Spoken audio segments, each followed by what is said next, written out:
The elevator crept upward hoarsely, as if the shaft had a dry throat, and a warm smell of burning lingered on each landing. The dome-shaped camera lens on the ceiling flashed red when the lights were off, like an eye that should not see in the dark. Under the rug by the door lay a flat, unfamiliar key without a key ring, half buried in dust, and with a thin scratch along the shank, as if someone had recently tried to turn it in an old lock. Hello? I'm glad you're here. Please write in the comments where you are watching from, without unnecessary details, and whether you prefer to watch in the evening or at night. I wish you peaceful and attentive viewing. He lived alone, not out of principle, but out of necessity. A rented apartment, a job with no guarantees, a side job in the evenings, translations for those who couldn't keep up, and rare trips to his mother with medicine and receipts folded into a transparent file. He kept to a rhythm, paying on time, waking up without fail, cleaning on Saturdays, keeping a notebook of readings in letters so as not to get confused. Silence was his tool, his only real one. So he chalked up the first night to fatigue. As he woke up, it seemed to him that someone was breathing next to the bed, quietly, evenly, like a person trying not to give themselves away in the dark. He turned on the light, looked at the empty room, listened to the elevator pulling the cable, and fell asleep, writing everything down in his notebook in 2 words. Fatigue breathes. In the morning, the pillow had a strange imprint on it.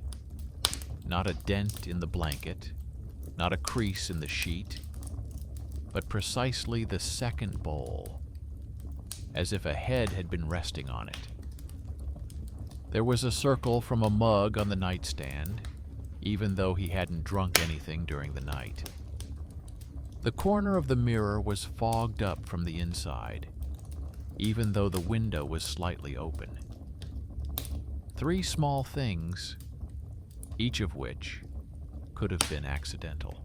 He didn't like accidents because they disrupted his rhythm. 3 new lines appeared in his observation notebook. Pillow, circle, fogging. He decided not to play hunter. He set the voice recorder on his phone and turned on the recording for the whole night. He put the phone on the wardrobe so that it wouldn't get knocked over. He stuck a thin, transparent strip on the door from the inside, barely clouded by the warmth of his skin. He slipped a paper strip made with a ballpoint pen under the rug to notice the slightest shift. He did not expect miracles, and did not call in shadow specialists. He did what necessity had taught him. He recorded the facts. During the day, the janitor, dry and silent, came to him with a bucket and a brush. The residents didn't like him because he was picky about trash and old rugs on the landing. He asked them to remove the boxes from the stairs, said that the railing was slippery, and left, leaving behind a smooth strip of clean metal. He looked like a man who could do only one thing, but did it well. The neighbors called him a bore, and he got used to that word. He was the kind of person no one listened to until something bad happened. At night, the tape recorder recorded breathing, even, human, at arm's length. Then a slight creak, as if someone were lowering themselves onto the edge of the bed, carefully, so as not to set off the springs. Then silence, and at the very end, a voice, his voice, without jokes, without intonation, like in the announcer's booth, where he once worked for a couple of months as a side job, he heard his own voice saying, "Don't turn around." There was no rustling of clothes or the click of an electric switch on the recording, only breathing, a creak, and a phrase. He made a note in his notebook. The recording was intact. The voice was his own. He didn't believe it at first. He listened again. He compared the night hours with the concierge's intercom log. The log was blank, and the concierge shrugged. The door had not been opened. The elevator display at the bottom showed the floor number in letters, but the elevator maintenance engineer wrote in his notebook that during the night, the elevator had made one extra short trip without a call, as if someone had adjusted the weight. He didn't argue. He wrote a new line in his observation notebook: extra trip without a call. On his way home, he stopped by the grocery store on the first floor, where old tapes with faded designs lay on the counter. He asked for plain craft and neutral tape without any patterns, because he didn't want any foreign marks on his door. He carefully avoided the display window, where white patches of plaster were visible on the straps, and remembered the smell of the laurel oil that was sometimes used to rub the ropes. The smell was the same as the one he had noticed in his hallway that morning.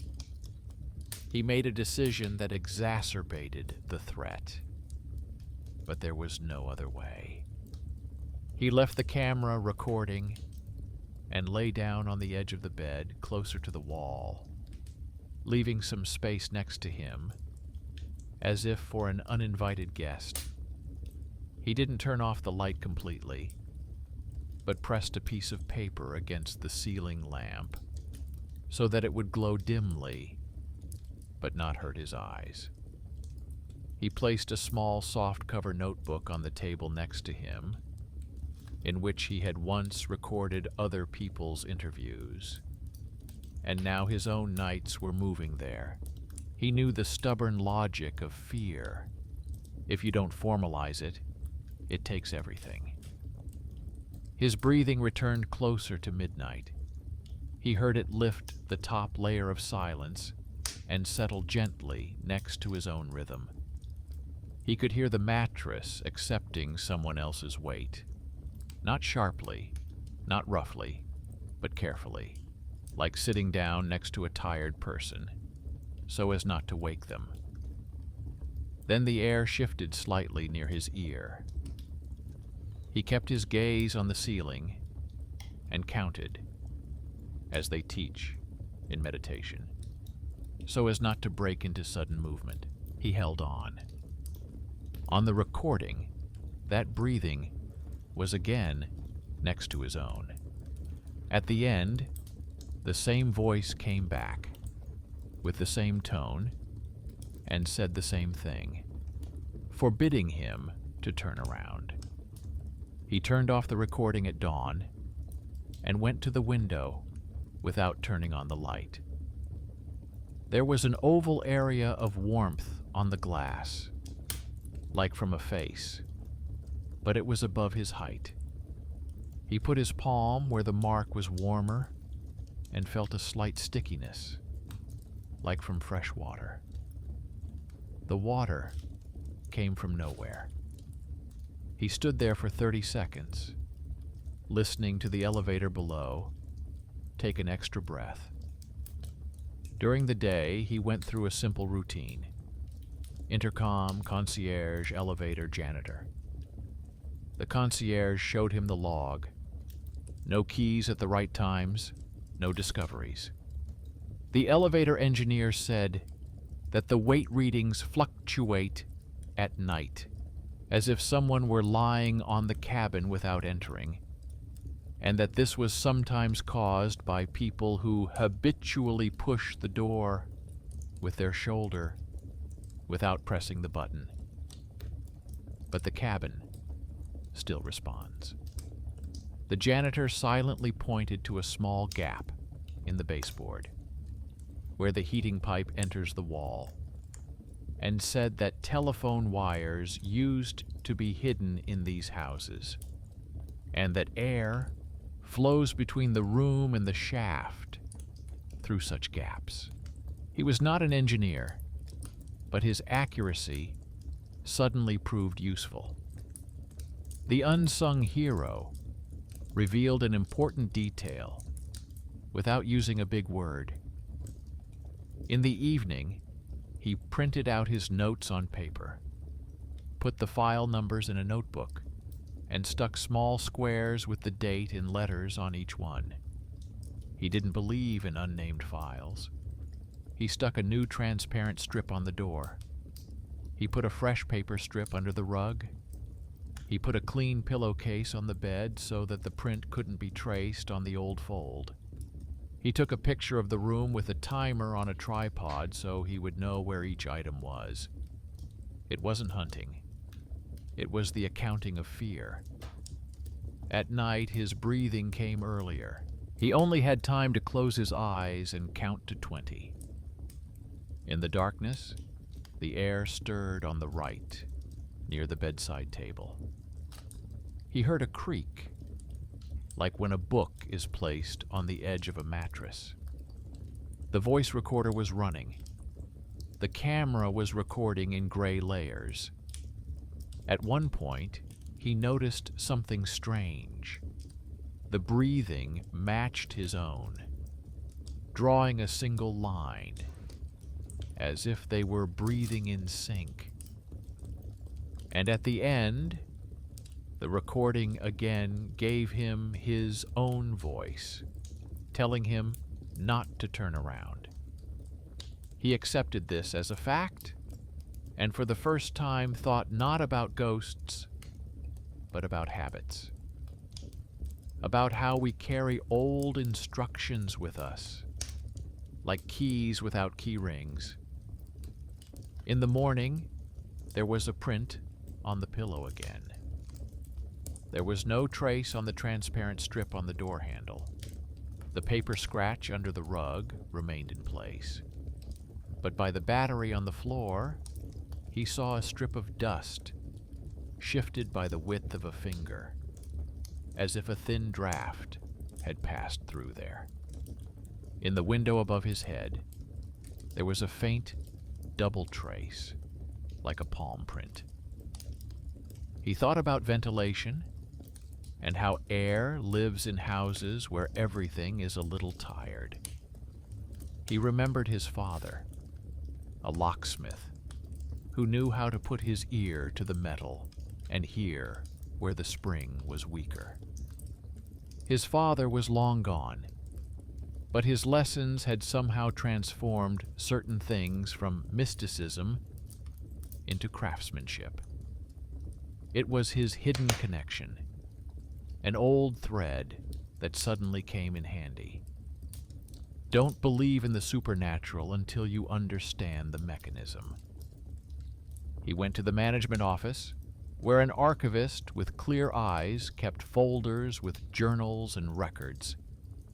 The archivist laid out a floor plan of the house in front of him and explained that behind the wall of his bedroom there was a small channel through which cables had once been pulled, and now it was empty, but it drew air between the shaft and the room.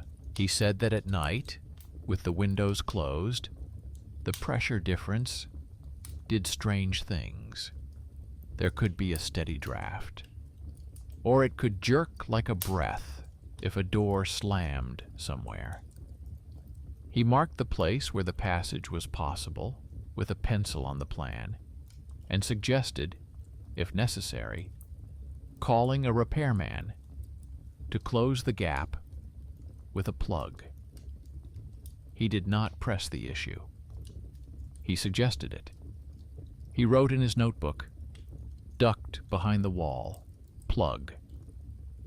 On the way home, he bought a thin sheet of thick cardboard without any drawings and a couple of strips of masking tape from the same janitor.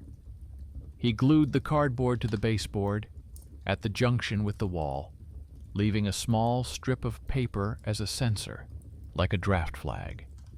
He laid a light thread on the floor, almost weightless, to see where the air was coming from. It wasn't a trap. It was a letter to the house. Tell me where you're breathing from. That evening, he received unexpected help. A young technician from the elevator service, the one who had mentioned the extra movement in passing yesterday, came after his shift because he was curious. He brought a portable call log and showed him that at night the cabin sometimes intercepted a tiny shift in weight, as if someone were standing at the door without entering, and that this coincided with the hours when the house switched from daytime pressure to nighttime pressure. He didn't promise miracles, but said he could temporarily set a test mode in which the elevator would not respond to slight fluctuations. He turned on this mode and left his number in case things got worse. He was a benefactor without a uniform, just a man with access to the right button. The night after that was different. The breathing didn't disappear, but it became more distant, as if someone was standing in the hallway instead of by the bed. The camera recorded only general noise. The voice recorder caught the same voice once, his voice, which told him not to turn around, but it sounded as if it came from the next room. The imprint in the window was higher than before. The thread on the floor by the baseboard moved toward the shaft. The paper flag on the cardboard fell to one side. He slowly pieced together these facts. There were no marks on the door. There was tension on the baseboard. The elevator did not respond to slight movements, and the voice sounded closer to the shaft. Everything fit into a simple pattern.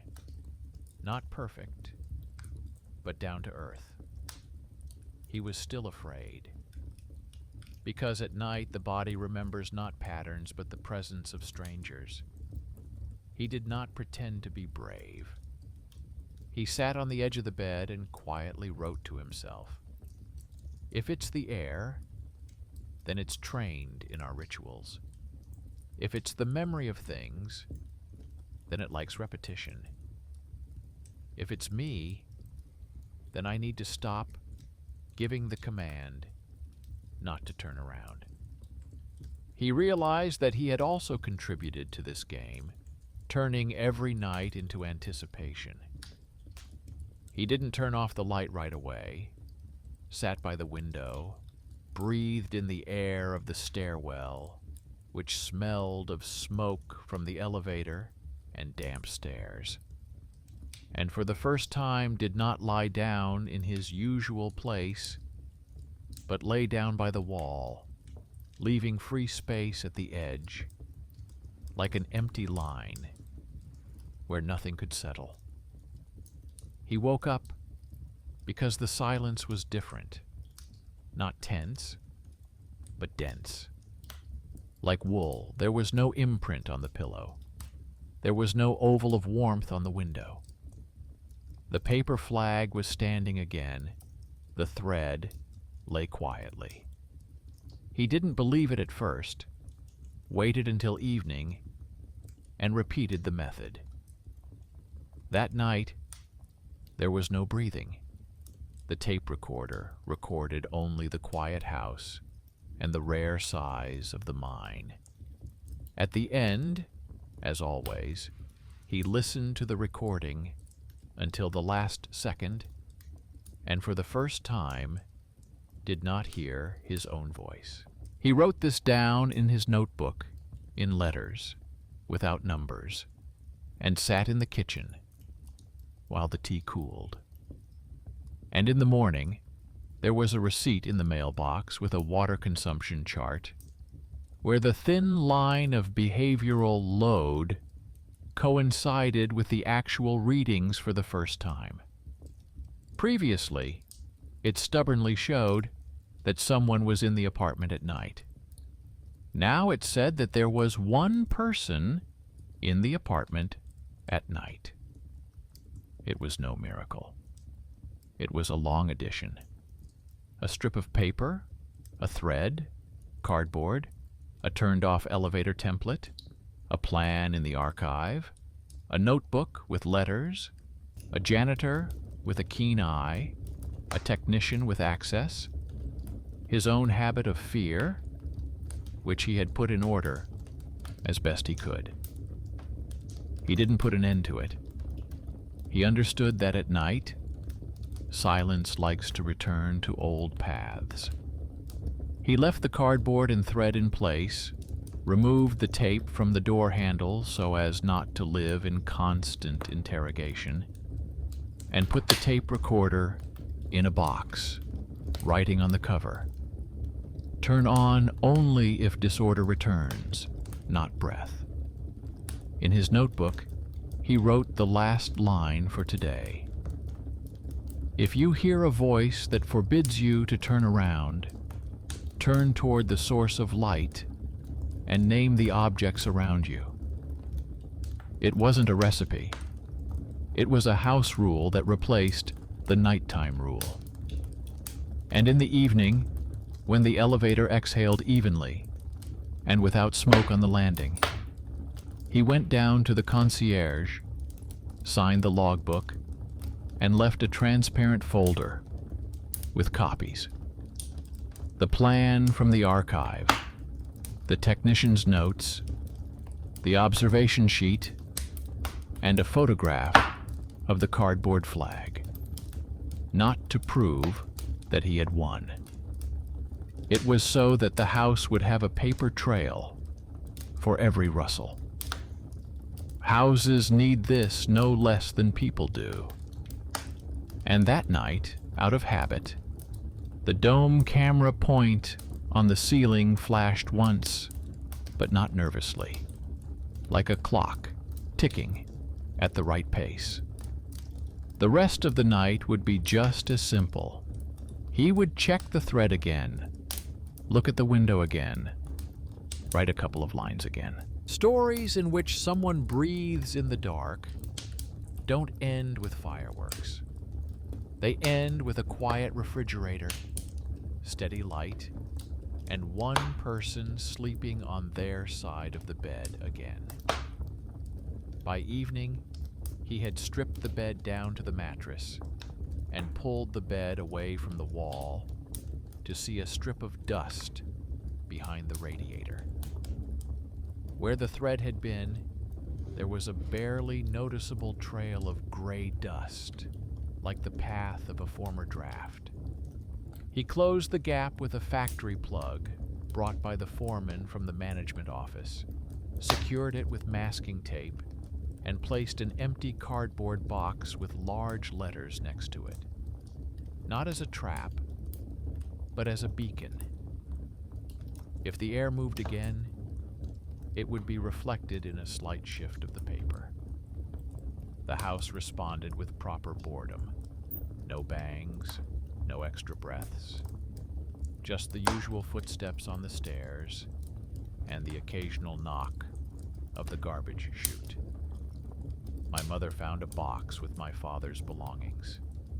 Inside was an old tape recorder with a worn record button and a cassette in a transparent case. On a strip of paper, my father had written a few words about night shifts and safety rules. My mother recounted how he liked to repeat simple instructions to the same teenager until they were ingrained. How to approach the spring, how to hold the key, how to conserve movement in the dark when someone else's door is nearby. In the evening, he played the tape at home and heard the familiar manner, the same even tone, the same habit of not raising his voice, and one phrase that childhood had absorbed completely: In any situation, his father always said to not turn around until the source was identified. He turned off the player and realized that his own recordings from the night sounded like an echo of forgotten lessons that his body repeated on its own when the system around him threw off his rhythm. He showed the file with the nights to a neighbor who knew about sound. The neighbor noted, no longer hiding his interest, that in one of the fragments, his breath and the next breath coincided like superimposed tracks, and the voice at the end had the same phase as the main noise in the room, as if the source was sitting in the same place where the microphone picked up the resonance of the wardrobe. The neighbor explained by retelling, the device does not pick up a second being, but the same chest heard in another channel, through furniture, pipes, pocket items. He did not dismiss the alarm. He simply showed where the sound came from. His dry, slightly shy manner was more helpful than all the confident promises of, "Don't be afraid." The elevator operator turned on the protective mode for another night, and in the morning brought a printout with a flat weight line where there were no more jumps. The janitor, who had previously been teased for his nitpicking, replaced the rug on the landing with a smooth rubber one so that dust would not accumulate at the threshold, and fixed the slat to the baseboard, closing the last gap. The archivist filed a copy of the old plan with the marked channel and a sheet from the technical department about the plug into a folder. The neighbor, a nurse, left a set of touch indicators with the concierge just in case, explaining that order is also a form of prevention. The house was made up of small, precise gestures from people who are not usually thanked. This was the rare justice that did not need to be spoken aloud. At night, fear tried to return out of habit. In the darkness, for a second, it felt as if warm air was checking his ear to see if there was a gap in his defenses. He didn't turn on the light. He turned toward the source of light, as he had decided in advance, and named the things around him, not aloud, but to himself. The bed frame, the window, the box with the date, the white plug at the baseboard, the notebook on the nightstand. Nothing moved. The silence settled like a blanket after being shaken. The next morning, the pillow was flat. There was no oval of warmth on the glass, and the paper flag on the box hadn't even budged. The page in the notebook turned out to be short, and it seemed like a luxury. A couple of days later, there was a regular receipt in the mailbox, where the water consumption schedule coincided with his life without any night visits. He filed the receipt in a transparent folder between the printout from the elevator and the photo of the plug. When he came to the concierge, he signed the log, and for the first time, did not stop to check the intercom tape. The bulletin board stood straight, without any foreign stickers on top. In the library, on the shelf, their case was among the closed cases, with a small pencil mark on the spine. No one applauded, and that made it easier to breathe.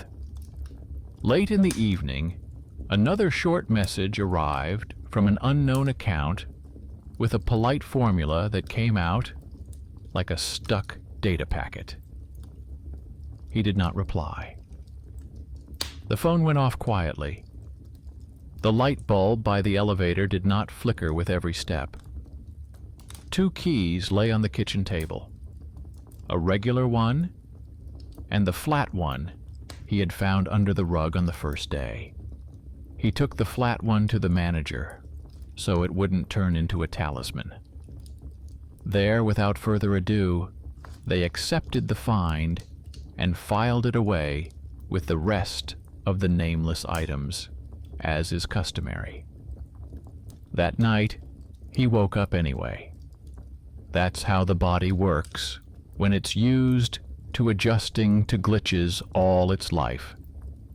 He sat on the bed and listened to the house breathe, but didn't try to speak for it. The elevator was standing still. The stairs were resting. The radiator quietly gave off heat. He lay down on his side, leaving the other empty, not out of fear, but simply because the space should be free if no one is there. And he thought that what was frightening was not the darkness at the edge of the mattress, but the habit of remaining powerless. He no longer had that habit.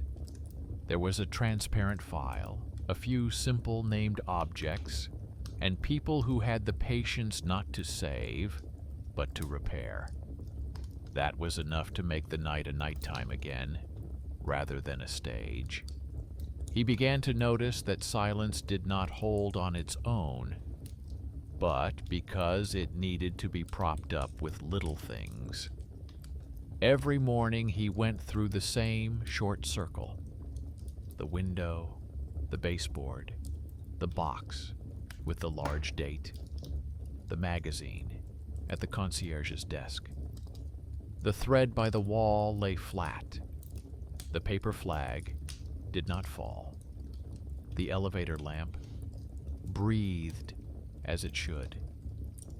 The alarm subsided, not because it disappeared, but because it was no longer given a role. He wrote this down in simple words, without explanation. Order is maintained. One afternoon, a neighbor from the 5th floor stopped him. She was embarrassed and said that at night she heard steady breathing in her room, as if someone were standing quietly nearby, and sometimes the bed would spring slightly at the very edge. She added that she was ashamed to bother him because there were always people around who were worse off, but she had no strength left. He did not promise that he knew the answer. He brought her a piece of string, a piece of thick cardboard, a transparent strip, and a notebook. A neighbor who was a nurse passing by left a couple of her touch indicators and explained where to stick them to see where there really was a warm hand and where it was just a thought of one. In the evening, they covered the narrow gap in the radiator with cardboard, stretched the string along the baseboard, and placed the box with the large date letters on the table so that it could be seen in the reflection of the wardrobe. He explained that if the breath appeared again at night, it was important not to rush to the light switch, but to look at the string and the flag in the morning. The neighbor nodded, placed the notebook on the windowsill, as one does with medicine, and closed the door. The janitor came up to the landing and, without interfering, simply removed the old carpet runner, under which dusty air had collected, and wiped the railing so that fingers would not slip when a person searched for support in the dark. At night, he didn't listen to other people's walls, but habit still woke him up in the middle of the silence. He sat up in bed, noted that the elevator wasn't taking any extra breaths, and lay back down, without calling the voice recorder. In the morning, his neighbor knocked and told him that there had been almost no breathing, and by morning, it had disappeared, as if someone had gone into the hallway. The thread lay flat. The paper flag had not fallen. There was no oval of warmth left on the window. In her notebook, there was a short note in letters like his. There was, almost then, no. She smiled the way people smile when they are not feeling joy, but rather a weight has been lifted from their shoulders. He took another transparent folder to the concierge. It contained copies of their villages, his plug, her thread, the elevator service sheet, photos of boxes with dates, and an extract from the intercom log. The archivist behind the library counter took the second folder and said he would put it next to the first one, so that the story would have two addresses. He put a small dot on the spine with a pencil and wrote briefly, "Night breathing, being resolved." Not resolved, but being resolved, because in such matters it is correct to leave the grammar alive. In the evening, the manager came to check the ventilation in several apartments. The engineer, with a portable device, listened for a long time at the baseboards, wrote down words, put his palm to the walls, and sometimes made notes about pressure drops and stuck valves.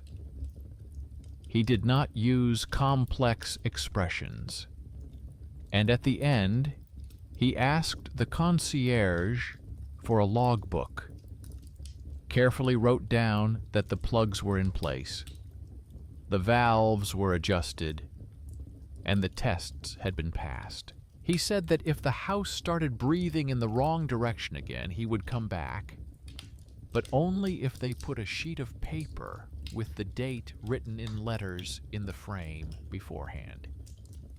He also liked clarity.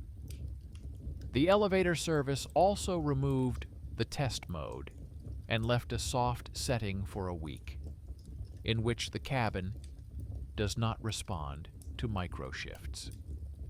The young technician handed over a printout with a straight line and reported that there had been no unnecessary movements during the night. He added quietly to himself that he liked it when the numbers matched what people felt, because otherwise the work turned into a guessing game. No one thanked him out loud, and he wasn't offended. He just took the folder and left, like people who know how to close cases without fanfare. That day, the janitor silently took an old carpet and a couple of chipped boards, which someone had used to prop open the doors out of the basement. He changed the paper on the bulletin board. He printed in large, simple letters that nothing should be left in the stairwell at night, and nothing should be left open.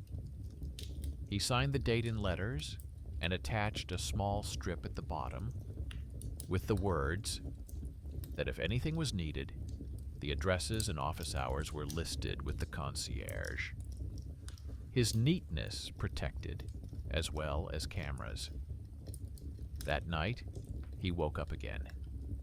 Not because someone was breathing, but because his body still didn't know how to trust. He didn't scold himself or laugh. He sat on the edge of the bed, felt for the edge of the table with his hand, and wrote one short sentence on a piece of paper with a pencil. The night passed like a day. He realized that this was catharsis, not loud or sweet, but smooth and clear. He didn't look for a moral. He accepted the conclusion he had come to himself. Order turned out to be stronger than the instructions that childhood whispers in your ear when the lights are out. In the morning, there was a notification on his phone from an app where you can save notes and plans. The old night section was empty. He transferred something completely different there. The address of the library, the ventilation schedule, the repairman's phone number, the name of the elevator technician, the surname of the janitor who removed the rug, and his quiet rule about turning toward the light and listing objects. He added another line: "If anyone starts having nights again, give them thread, cardboard, and a notebook before coming up with a story." The neighbors gradually got used to this simple technology. Some hung a paper flag by the baseboard. Some kept a box with the date in letters on the table. Some came to the library and leafed through that very folder, where instead of scary words, there were photos of plugs and a faded plan. No new sheets appeared on the bulletin board because there were no extra people who wanted to leave their own. The house became a place where you could bring your habits and relearn them. It sounds dry, but that's how it should sound. Spring brought a new smell to the entrance. Wet asphalt, cool metal railings, weak tea from someone who got up early. He walked past the elevator, and somewhere inside it rumbled like the sigh of a tired machine, then fell silent again. He caught himself not stopping to listen for an extra breath. He just went up to his apartment, checked the baseboard with a glance, and put the mug on his circle without marking the table with tape. The camera had been lying in the drawer for a long time. The tape recorder lay nearby, on the side shelf, like a tool, not a lifesaver.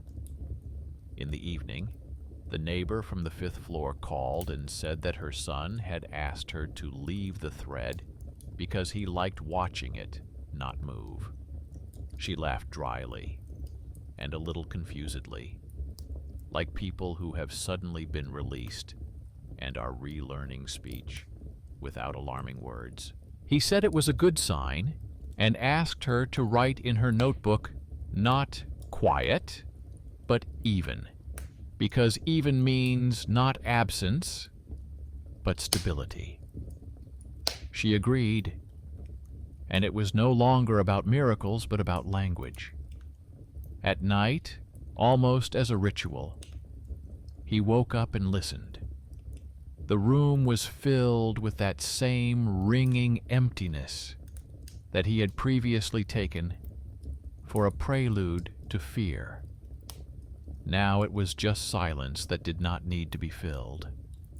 He moved his hand to the other side of the pillow and smoothed the pillowcase with a light movement, as if writing a smooth line. Somewhere in the distance, the elevator made its usual short trip, and nothing else. He closed his eyes and, half asleep, thought that such an outcome was justice without moralizing, not punishment for the unknown, and not a reward for himself, but the return of simple things to places where they were warm and understandable. In the morning, he brought a thin sheet of paper to the library with 2 sentences. The night passed like a day, and, if necessary, turn toward the light and name the objects standing nearby. The lab assistant filed the sheet at the end of the folder and said that it was useful for people to see such endings, without fanfare, but with support. He nodded, thanked her, and on his way out, noticed the janitor straightening a notice on the board so that the corner was not crooked. This gesture turned out to be the most accurate conclusion. There is no need to conquer the night. It is enough to keep the corner straight. The house exhaled and fell silent. He went up to his room and realized that the story didn't need any more pages. There was still a lot of empty space left in the notebook, and for the first time, it didn't scare him. The empty space became simply a place for the next day. A week later, he caught himself indulging in an unusual luxury, not checking the tape recorder at night and not listening to the elevator. The morning consisted of little things. The water ran smoothly. The meter ticked like a metronome. The thread at the baseboard lay in an invisible line. The notebook contained notes not about fear, but about everyday life. Wash the carpet, buy a filter, call mother.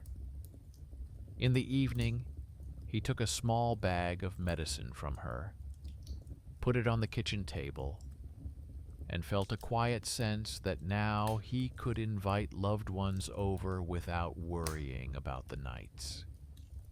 The bag smelled of pharmacy and cardboard, smells that keep the rhythm. On the same day, the last belated echo of old automatisms arrived. A polite, "I'll deliver late," from a non-existent account popped up on his phone. The screen flashed once and fell silent. He didn't answer, didn't go to the peephole, didn't go to the elevator. He put the box with the large date in letters next to him and left it empty, as a sign that emptiness was now on his side. In the morning, there were 0 events in the intercom log. Before closing the log, the concierge ran his finger over the lines and said that he liked days like this because there was nothing to discuss. He nodded. Work also happens in silence. By evening, another story had emerged in the building.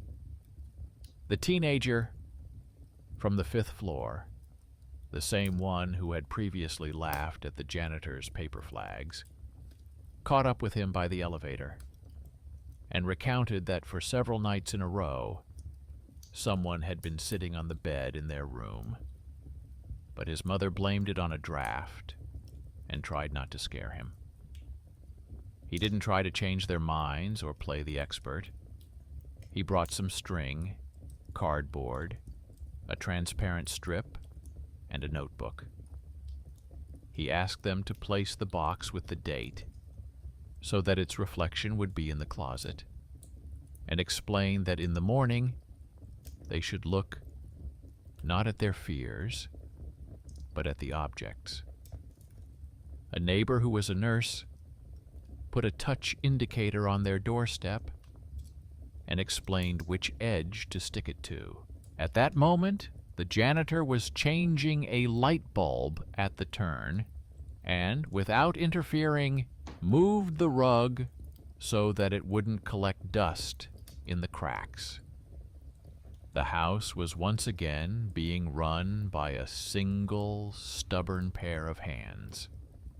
At night, he woke up out of old habit, but did not listen to other people's walls. In his own room, he placed his palm on the empty side of the bed and named the objects nearby: pillowcase, bedside table, notebook, box with a date, white plug. Silence fell like ironed laundry. In the morning, the teenager exchanged 2 short lines with him. The thread did not move, and nothing was added to the reflection. The neighbor wrote in her notebook that the night passed smoothly. It was not a miracle or a victory. It was the adult craft of support, which he had previously considered not his own. A new concise message appeared on the bulletin board. Ventilation check complete. Valves adjusted. If you feel air movement at night, leave the paper flag in place and mark the date with words. No threats, no complicated terms. The text was signed by the master and marked by the archivist to indicate that the document had been filed. He liked this new manner in the house, speaking calmly and in writing, without hints or legends. A couple of days later, he brought his father's cassette from the storeroom and handed it over to the library for digitization. There, they agreed to make a copy and attach a small sheet to their folder with a transcript of those very simple rules. Don't turn around until you find the source. Name the objects around you. Put your fear in order. The lab assistant asked him to leave a couple of phrases in his own words, and he wrote briefly in letters. Night is not the enemy until it is assigned a role. The folder became exactly 1 sheet thicker and, as a result, more complete. That evening, he met a young elevator technician in the courtyard. The technician handed him a printout with a stable line and said that the test mode was no longer necessary because there were no unnecessary movements. He said that if the fluctuations started again, he could call him directly, and added, almost shyly, that he was glad that the numbers matched human perception. He heard the main point in this dry phrase.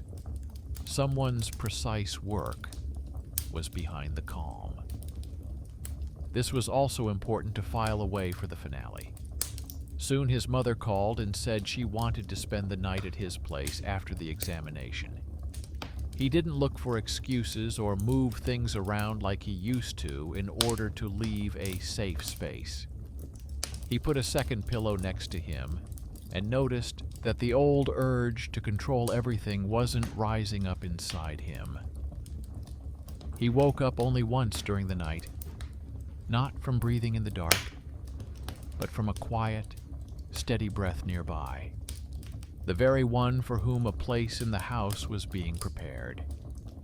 He didn't turn on the light or check the boxes. He just pulled the blanket up slightly so that the draft from the window wouldn't blow on him. In the morning, there was an imprint of a second head on the pillow, and that was right. During the day, he took a box with a large date out of the apartment and carefully put it in the closet, not as a trophy, but as a tool that could now lie unused. He left only a notebook and a pen on the table. He opened a new page in the notebook and wrote a simple line. If it ever becomes disturbing again, return to the objects. He closed it. He promised nothing to himself or anyone else.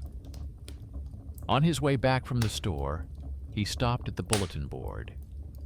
The janitor was straightening the buttons and replacing the torn corner of tape with a fresh one. He nodded to him and heard a dry, "Keep it straight," in response. This was their common language, without high poetry, without drama. At night, the house exhaled, as it does after repairs, and fell silent.